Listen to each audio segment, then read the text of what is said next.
Hello students. तो banking of roads की lecture series के अंदर ये वीडियो नंबर 2 है। इसके अंदर हम लोग ये देखेंगे कि सर्कुलर लेवल रोड्स पर या फिर हॉरिजॉन्टल सर्कुलर रोड्स पर हमको क्या लिमिटेशन आती है और हमको बैंकिंग ऑफ रोड्स की ज़रूरत क्यों है। तो इस कंसेप्ट को समझने के लिए मैंने यहाँ पे आप लोगों के लिए क्वेश्चन डिज़ाइन किया है। तो क्वेश्चन ये है कि मान लीजिए एक व्हीकल है जिसका मास m है, वो एक v स्पीड से चल रहा है एक हॉरिजॉन्टल रोड पर, और फिर थोड़े सा आगे जा कर के वो एक सर्कुलर टर्न एनकाउंटर करता है जिसका रेडियस ऑफ कर्वेचर है r, और फिर वो सर्कुलर टर्न लेकर सेम v स्पीड से चला जाता है। पूरे के पूरे पाथ में जो पार्टिकल की या फिर जो व्हीकल की स्पीड है वो हमेशा v बनी रहती है, और ग्राउंड और व्हीकल के बीच में जो फ्रिक्शन कोफिशिएंट है वो आपको म्यू दिया हुआ है।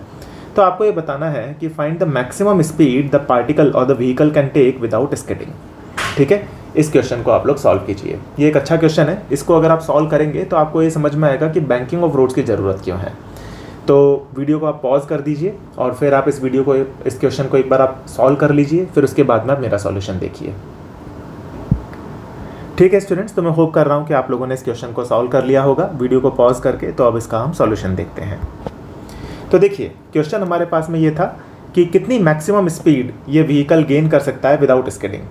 तो सबसे पहले तो अपन यहाँ पे फ्री बॉडी डायग्राम बनाते हैं। तो जब ये व्हीकल चल रहा होगा और सर्कुलर रोड पर आएगा और फिर ये आगे इस तरह से बढ़ेगा, तो जब ये टर्न ले रहा होगा तब इसके ऊपर क्या क्या फोर्सेस काम कर रहे होंगे। तो एक तो आउटवर्ड्स डायरेक्शन में outside the plane of the paper आएगा normal, into the plane of the paper आएगा mg, और नॉर्मल की वैल्यू mg के बराबर हो जाएगी क्योंकि वर्टिकल प्लेन में पार्टिकल का कोई भी एक्सेलरेशन नहीं है।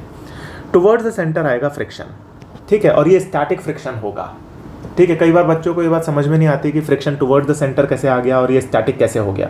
इसको अभी आप मान लीजिए, ये आपको भी क्लियर हो जाएगा थोड़ी सी देर में, क्योंकि इसको पूरी तरह से समझने के लिए हमको थोड़ा सा रोलिंग फ्रिक्शन, रोलिंग के कंसेप्ट, थोड़ा सा रोटेशनल मैकेनिक्स उसमें जाना पड़ेगा। अगर मैं इसको आपको अभी समझाऊंगा तो हम अपने टॉपिक से डेविएट हो जाएंगे। इसको भी मैं आपको समझाऊंगा, पर पहले हम इस टॉपिक को कंप्लीट कर लेते हैं, फिर मैं आपको समझा दूंगा कि फ्रिक्शन टुवर्ड्स द सेंटर क्यों आ रहा है। जब ये गाड़ी चल रही होगी, इसको अभी आप इस तरह से समझ सकते हो कि जब ये गाड़ी सर्कुलर पाथ पर चल रही होगी तो गाड़ी का कोई भी टेंजेंशियल एक्सेलरेशन तो है नहीं, क्योंकि पार्टिकल की स्पीड कांस्टेंट है, यानी कि टेंजेंशियल एक्सेलरेशन नहीं है। अगर टेंजेंशियल एक्सेलरेशन नहीं है तो कोई टेंजेंशियल डायरेक्शन में फोर्स भी नहीं होगा, यानी कि टेंजेंशियल डायरेक्शन में कोई फ्रिक्शन नहीं होगा। और जब ये गाड़ी सर्कुलर पाथ पर टर्न ले रही होगी तो इसकी टेंडेंसी होगी बाहर की तरफ स्किड करने की, अंदर की तरफ स्किड करने की तो होगी नहीं। यानी कि गाड़ी अगर बाहर की तरफ स्किड करना चाहती है और स्किड नहीं कर पा रही है, यानी कि उसको कौन रोक के रख रहा होगा? फ्रिक्शन के अलावा कोई फोर्स ही नहीं है, यानी कि फ्रिक्शन रोक के रख रहा होगा इसको टुवर्ड्स द सेंटर लग करके, इसलिए फ्रिक्शन टुवर्ड्स द सेंटर आ रहा है। और क्योंकि रेडियल डायरेक्शन में कोई स्किडिंग नहीं है, इसीलिए ये जो फ्रिक्शन होगा ये स्टैटिक फ्रिक्शन होगा। ये अंडरस्टैंडिंग भी काफ़ी है कि ये फ्रिक्शन स्टैटिक क्यों होगा और किस डायरेक्शन में लगेगा, इस चीज़ को समझने के लिए। इसके ऊपर हम लोग और काम करेंगे थोड़ा सा आगे जा करके, ठीक है, कि ये फ्रिक्शन क्यों आया है, कैसे आया है, इसके ऊपर हम और काम करेंगे थोड़ा सा आगे। तो यहाँ तक हमको एक फ्री बॉडी डायग्राम समझ में आ गया। नॉर्मल की वैल्यू होगी mg के बराबर, फ्रिक्शन लग रहा होगा टुवर्ड्स द सेंटर, और ये फ्रिक्शन ही होगा जो कि सेंट्रीपिटल फोर्स प्रोवाइड कर रहा होगा इस पार्टिकल को। ठीक है, तो यहाँ तक की बात मैं होप कर रहा हूँ आप लोगों को क्लियर हो गई होगी। तो हम यहाँ पे लिख सकते हैं कि फ्रिक्शन जो है वो पार्टिकल को सेंट्रीपिटल फोर्स प्रोवाइड कर रहा होगा, तो that will be equal to mv²/r। ये बन गई हमारी पहली इक्वेशन। दूसरी जो इक्वेशन होगी वो आएगी हमारी लिमिटिंग वैल्यू ऑफ फ्रिक्शन से। हमको पता है कि ये जो फ्रिक्शन होगा, क्योंकि ये स्टैटिक होगा, तो इसकी जो लिमिटिंग वैल्यू होगी वो होगी μmg। ठीक है ना, यानी कि हम बोल सकते हैं कि फ्रिक्शन जो होगा वो less than equal to μmg होगा, क्योंकि ये फ्रिक्शन स्टैटिक फ्रिक्शन है कि नहीं। तो ये हमारी दूसरी इक्वेशन हो गई। इन दोनों इक्वेशंस को अगर आप कंबाइन कर देते हो तो आपके पास में ये वाली वैल्यू आ जाती है स्पीड की, कि speed should be always less than और इक्वल टू √μrg। स्पीड की वैल्यू √μrg से कम या बराबर तक हो सकती है। अगर इससे स्पीड कम होगी तो गाड़ी स्किड नहीं करेगी, इसके बराबर भी हो जाएगी अगर स्पीड, तो भी गाड़ी स्किड नहीं करेगी, लेकिन स्किड होने की कगार पर आ जाएगी। और अगर आप इससे थोड़ी सी भी ज़्यादा स्पीड को बढ़ा दोगे √μrg से, तो गाड़ी रेडियली आउटवर्ड डायरेक्शन में स्किड कर जाएगी, उसकी रेडियस बढ़ना चालू हो जाएगी। तो ये मैक्सिमम स्पीड है जिससे गाड़ी चल सकती है एक लेवल सर्कुलर रोड पर, या फिर एक हॉरिजॉन्टल सर्कुलर रोड पर, या फिर एक अनबैंक्ड रोड पर जो कि बैंक नहीं की गई है। ऐसी रोड पर ये मैक्सिमम स्पीड गाड़ी गेन कर सकती है, इससे ज़्यादा स्पीड गाड़ी गेन नहीं कर सकती। यही है लिमिटेशन एक सर्कुलर हॉरिजॉन्टल रोड की, कि वहाँ पर आप गाड़ी को इससे ज़्यादा स्पीड नहीं दे सकते। ठीक है ना।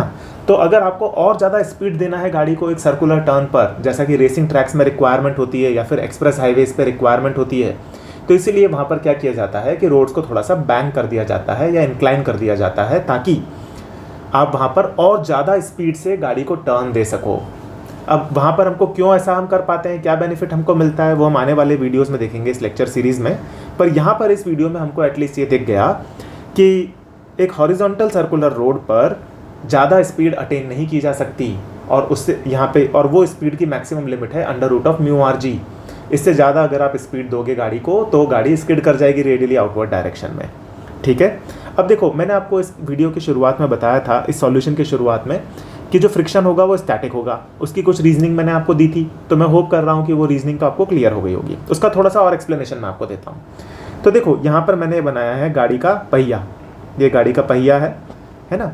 और ये जब गाड़ी चल रही होती है तो ये जो पहिया है या व्हील जो है ये कर रहा होता है रोटेशनल मोशन, और combined rotational and translational motion, और वो भी एक स्पेशल तरीके का combined rotational and translational motion जिसको हम कहते हैं रोलिंग मोशन। तो उसमें होता क्या है कि गाड़ी का सेंटर ऑफ मास v से चल रहा होता है, और गाड़ी जो है उसका सेंटर के अबाउट वो ओमेगा की एंगुलर वेलोसिटी से रोटेट कर रही होती है। ठीक है, तो अगर इस बॉडी को रोल करना है, रोल करने का मतलब क्या होता है, रोल करने का मतलब होता है कि गाड़ी स्किड नहीं कर रही है, टेंजेंशियल डायरेक्शन में गाड़ी स्किड नहीं कर रही है। अगर ऐसा होता है तो हम बोलते हैं कि गाड़ी रोल कर रही है, या फिर पहिया या फिर व्हील रोल कर रहा है। ठीक है, तो इसका जो पॉइंट ऑफ कांटेक्ट है और जो ग्राउंड का जो पॉइंट ऑफ कांटेक्ट होगा, मतलब व्हील का पॉइंट ऑफ कांटेक्ट और ग्राउंड का पॉइंट ऑफ कांटेक्ट, उन दोनों के बीच में कोई रिलेटिव मोशन नहीं होना चाहिए रोलिंग के लिए। तो अगर अपन पॉइंट ऑफ कांटेक्ट जो कि व्हील के ऊपर है उसकी अगर वेलोसिटी देखें चलने के कारण, तो वो तो आएगी v आगे की डायरेक्शन में, घूमने के कारण आएगी ω/r पीछे की डायरेक्शन में।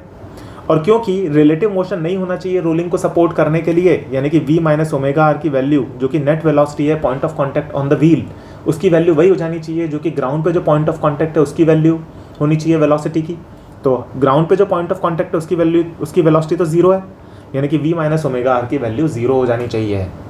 ठीक है ना, क्योंकि अगर जो व्हील का पॉइंट ऑफ कांटेक्ट है और जो ग्राउंड पे पॉइंट ऑफ कांटेक्ट है, उन दोनों के बीच में अगर रिलेटिव मोशन हो गया तो स्लिपिंग हो जाएगी, और हमको स्लिपिंग नहीं करवानी है, यानी कि रिलेटिव मोशन नहीं होना चाहिए, यानी कि दोनों की वेलोसिटी बराबर होनी चाहिए, तभी रिलेटिव मोशन नहीं होगा।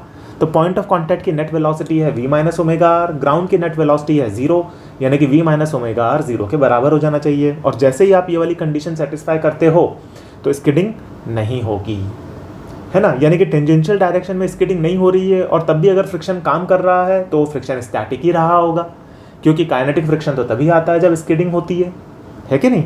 इसीलिए ये जो फ्रिक्शन है जिसकी हमने बात की वो स्टैटिक फ्रिक्शन है। तो ये एक्सटेंडेड रीजनिंग है, ये जनरली कंसेप्ट रोटेशनल मोशन के अंदर, रोलिंग के अंदर पढ़ाया जाता है, पर क्योंकि इस क्वेश्चन में थोड़ी सी रिक्वायरमेंट थी तो मैंने आपको ये भी यहाँ पर बता दिया।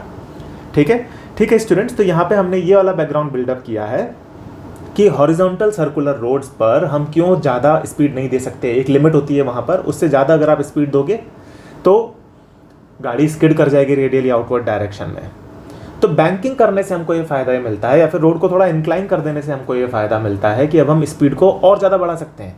ऐसा नहीं है कि बैंक रोड पर आप इनफाइनाइट स्पीड दे सकते हो, वहाँ पर भी एक मैक्सिमम लिमिट होती है, लेकिन वो मैक्सिमम लिमिट इससे ज़्यादा होती है जो कि हॉरिजॉन्टल सर्कुलर रोड पर आती है। ठीक है, तो ये हमने बैकग्राउंड बिल्डअप किया कि हॉरिजॉन्टल सर्कुलर रोड की लिमिटेशन क्या है। अब इसके नेक्स्ट वीडियो के अंदर हम लोग देखेंगे कि बैंक्ड रोड किस तरह से काम करती हैं। ठीक है स्टूडेंट्स, तो मिलते हैं फिर नेक्स्ट वीडियो में। बाय।